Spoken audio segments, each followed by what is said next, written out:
नमस्कार रसिक श्रोते हो. एक फार सुरेख कविता वाचनात आली. वाट पाहणारं दार. कवी कोण आहेत माहिती नाही, पण कविता नक्कीच मनाला भिडते आणि मी म्हणेन की सत्य सांगून जाते, सत्याचं भान करून देते. ऐकूया. वाट पाहणारं दार. प्रत्येक घराला एक वाट पाहणारं दार असतं. खरं सांगतो, प्रत्येक घराला एक वाट पाहणारं दार असतं. दाराचं नाव आई असतं. उबदार विसाव्याचं ते एकमेव स्थान असतं. प्रत्येक घराला एक वाट पाहणारं दार असतं. वाट पाहणाऱ्या दाराला आस्थेचं महिरपी तोरण असतं. घराच्या आदरातिथ्याचं ते एक परिमाण असतं. नीतिमत्तेच्या उंबरठ्या आड मर्यादेचं त्याला भान असतं.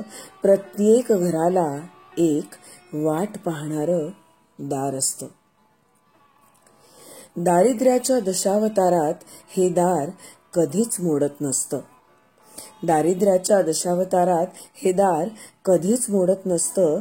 कोत्या विचारांच्या वाळवीनं ते कधी सडत नसतं.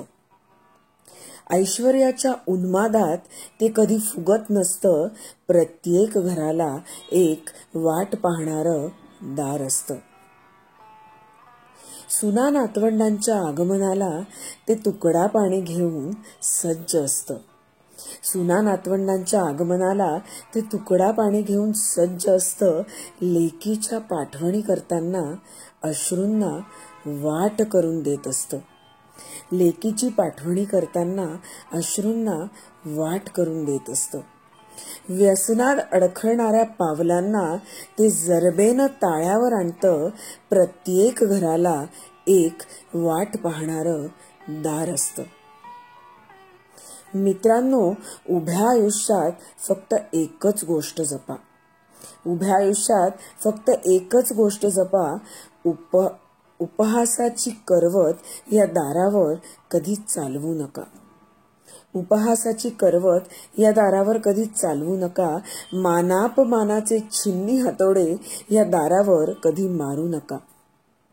स्वार्थी अपेक्षांचे खिळे देखील या दारावर कधी ठोकू नका.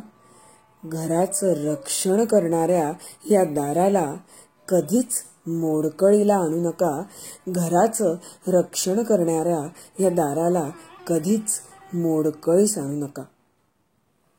खरोखरच प्रत्येक घराला एक वाट पाहणारं दार असतं आणि त्या दाराचं नाव आई असतं. त्या दाराचं नाव आई असतं. मनाला भिडेल आणि विचार करायला लावेल अशी ही सुरेख कविता. म्हणतात ना, आई म्हणजे जन्माची शिदोरी, सरतही नाही आणि उरतही नाही. कविता कशी वाटली? आपल्या प्रतिक्रिया आणि आईबद्दलची एखादी सुरेख आठवण कमेंट बॉक्समध्ये लिहायला विसरू नका. मनापासून धन्यवाद.